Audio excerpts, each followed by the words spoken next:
Quando os portugueses desembarcaram no Brasil em 1500, já existiam muitos povos morando na terra. Tribos variadas, com costumes próprios. Milhões de pessoas que não conheciam a Europa e nem precisavam dela para viver. Como foi possível que alguns milhares de colonos portugueses espalhados pelo Brasil acabassem destruindo uma população tão grande? Veja, a seguir, como o processo de colonização conseguiu exterminar culturas muito antigas e bem adaptadas às condições brasileiras.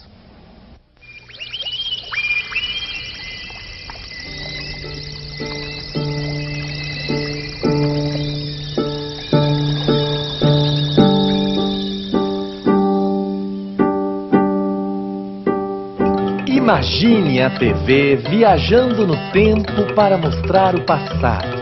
Imagine a vida, as pessoas, os sonhos de outras épocas. Imagine tudo isso como era há alguns séculos. 500 anos, o Brasil colônia na TV. Episódio 5, a conquista da terra e da gente. Depois de muitos séculos dominando a política europeia, a Igreja Católica perdeu terreno diante da reforma protestante. As novas ideias desta reforma estavam levando vários países a dar as costas à autoridade do Papa. Para manter a sua força, a Igreja lançou uma contra-reforma em meados do século XVI. Usou para isso da sua influência em regiões ainda pouco atingidas pelas ideias protestantes, como Portugal e Espanha. Foi nesse contexto que surgiu a Companhia de Jesus.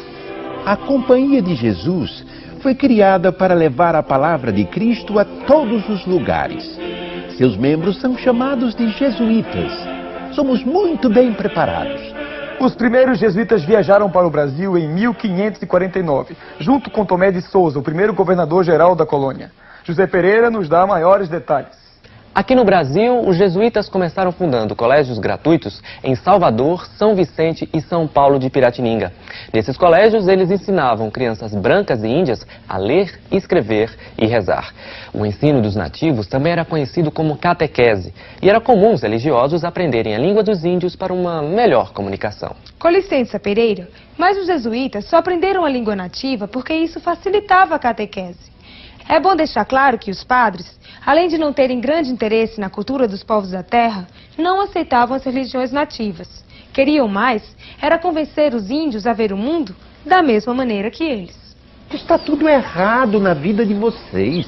Vamos ensiná-los a terem a mesma fé que nós temos. Para quê? Para poder mudar. Mudar para melhor. Não queremos. Gostamos do jeito que somos. Adeus. Paciência. Um dia esses índios vão acabar aprendendo que bom mesmo é ser europeu, católico e branco. Os colonos também estavam interessados nas tribos do Brasil. Um interesse diferente dos jesuítas. Um outro tipo de violência. Os nativos eram capturados e usados no trabalho escravo. A verdade é essa. Precisamos de índios. Todo mundo aqui precisa de mão de obra. O índio é como se fosse o negro da terra. Eu só não entendo uma coisa. Como é possível vocês conseguirem capturar os índios com tão pouca gente? Não somos tão poucos assim. Contamos com a ajuda de muitos outros índios. Tem índios que ajudam vocês? Como é que pode? É que algumas tribos daqui são inimigas umas das outras. Nós fazemos amizade com uma tribo e, junto com ela, lutamos para vencer as tribos inimigas. E como vocês fazem? Guerra, caro Jorge! Fazemos guerra! Os índios que restam viram escravos e vão trabalhar para todos nós! Nos ataques organizados pelos colonos, muitos morriam, inclusive mulheres e crianças. Somente os sobreviventes da tribo vencida é que seriam escravizados. Essas guerras são absurdas, padre. Os nativos, pobres almas, também merecem a salvação. O que podemos fazer? Acho que nosso trabalho de salvação seria facilitado se conseguíssemos reunir os índios em aldeias. Mas eles já vivem em aldeias. Eu sei. Estou falando de aldeias jesuítas. Faremos nossas aldeias e nelas cuidaremos dos nativos. Interessante. Ficará mais fácil ensinar-lhes a fé e o trabalho, mas... E E eles não quiserem ir para as nossas aldeias? Vão querer, sim.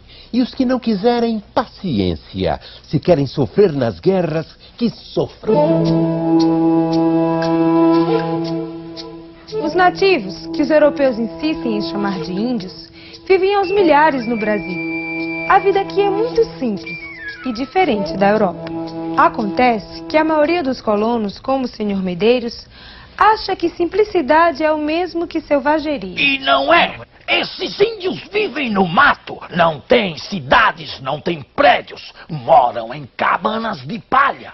Não conhecem a roda, o ferro, o vidro, livros, não conhecem nada. São selvagens, sim. O senhor conhece a cultura deles? As lendas, a arte dessas tribos? Isso deve ser uma piada.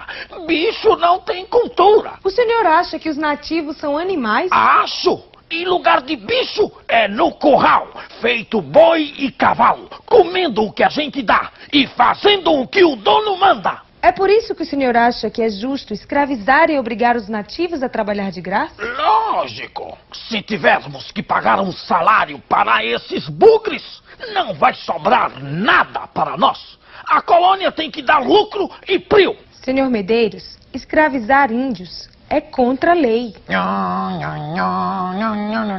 Senhor Medeiros? Obrigada, senhor Medeiros. Vamos ouvir o que o guerreiro Muirá tem a dizer. Dizer o quê? Todos ouviram o que eles pensam. Temos que fazer alguma coisa. Não vamos deixar que eles continuem destruindo nossas aldeias e matando nossos filhos. Obrigada, Muirá. Em meados do século XVI, uma revolta reuniu quase todas as tribos do litoral do Rio de Janeiro e de São Paulo. Ela ficou conhecida como Confederação dos Tamoios. Diante da força dos nativos reunidos, os portugueses quase foram expulsos do Brasil. Um tratado de paz chegou a ser assinado, mas essa paz durou pouco. E a escravização dos nativos recomeçou. Sentindo-se prejudicados, os jesuítas tentaram interferir. Essas lutas e a escravização estão prejudicando a catequese. Estamos pouco ligando para seus problemas, já bastam os nossos. Pois o Papa mandou dizer que a partir de agora, quem escravizar qualquer índio que queira ser católico vai ser excomungado. O quê? Tem o dedo de vocês nessa história, não tem? Tem, e daí? Libertem nossos índios, senão vocês todos vão direitinho pro inferno. Vocês é que vão sair daqui e é pra já. Fora daqui, jesuítas! Fora! Alguns anos depois, os jesuítas tentam uma nova experiência junto aos índios. Na região do Rio Paraná, os padres administram as missões ou reduções, comunidades agrícolas que estão rendendo ótimos resultados.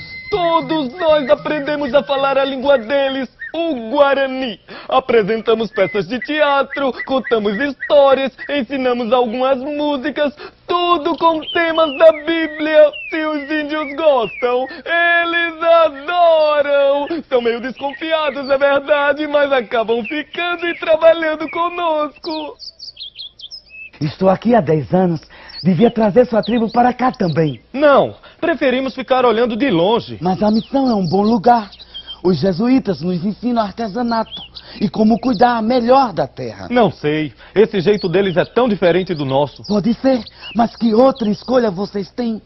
Viver fugindo pelos matos, lutar com os bandeirantes ou acabar como escravos? Eu escolhi a missão, achei melhor ficar aqui. Os bandeirantes eram grupos de homens que viajavam pelo interior do Brasil. Buscavam ouro, pedras preciosas e, principalmente, índios, que seriam usados no trabalho escravo. Por este motivo, o sucesso das missões jesuítas acabou despertando o interesse daqueles homens. Os bugs estão produzindo muito nas missões. Eu soube dessa história. Os danados já sabem fazer móveis e até construir casas de tijolos. Se eles fossem nossos escravos, já imaginou que beleza? Quanta coisa esses índios não fariam por nós. Os jesuítas não vão deixar que escravizemos os bugres, amigo. Deixar? Quem falou em pedir? Vamos tomar esses índios para nós, sim. Sabia que as missões jesuítas estão proibidas de ter armas? Sabia, mas eles são muitos. E daí? Nós temos armas? Eles não. Mas... Nada demais, meu amigo. Está na hora de atacar essas missões. Vamos capturar muitos índios para cuidar do que é nosso. As missões da região do Rio Paraná começaram a ser atacadas com muita violência. Os guaranis, apavorados, fugiram para o mato. Milhares de índios foram aprisionados.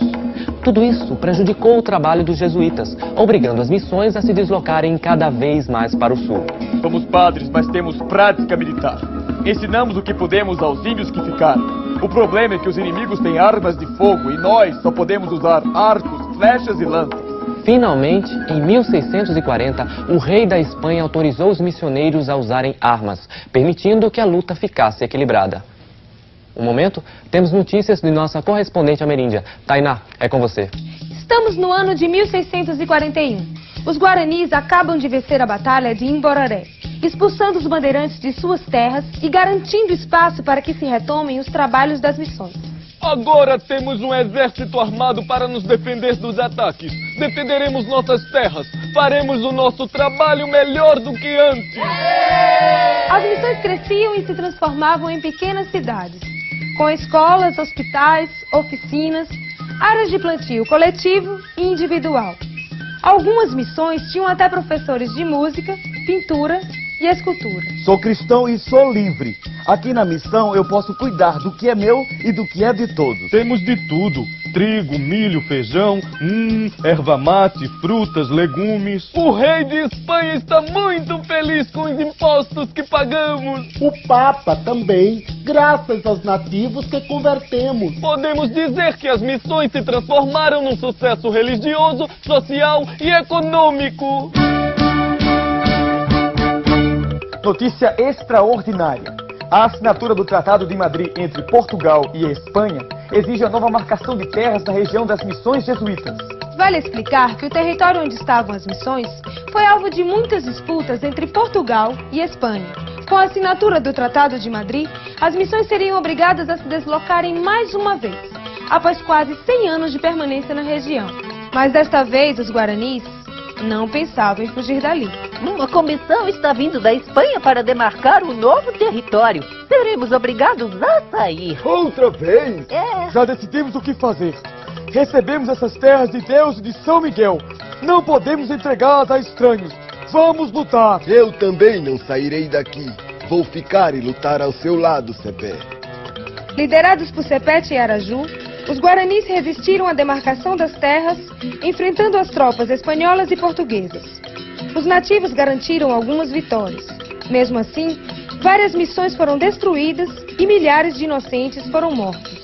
Tudo aconteceu de um modo tão confuso que muitos guaranis de outras regiões deixaram de ajudar simplesmente por não saberem o que estava se passando. Porém, encurraladas pela artilharia espanhola e atingidas por doenças, as tropas de Sepete e Araju acabaram perdendo a guerra. Os reis assinaram um novo tratado. Podemos voltar às missões. Não, é tarde. Os jesuítas foram expulsos da Espanha e de Portugal. Estamos à mercê dos homens brancos. Não fale assim.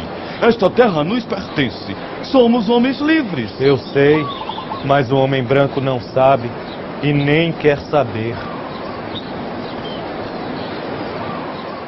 A selvageria dos colonos pressionava os nativos brasileiros e os colocava cada vez mais distantes de suas raízes. Também no norte do Brasil, conflitos semelhantes envolveram colonos, padres e índios.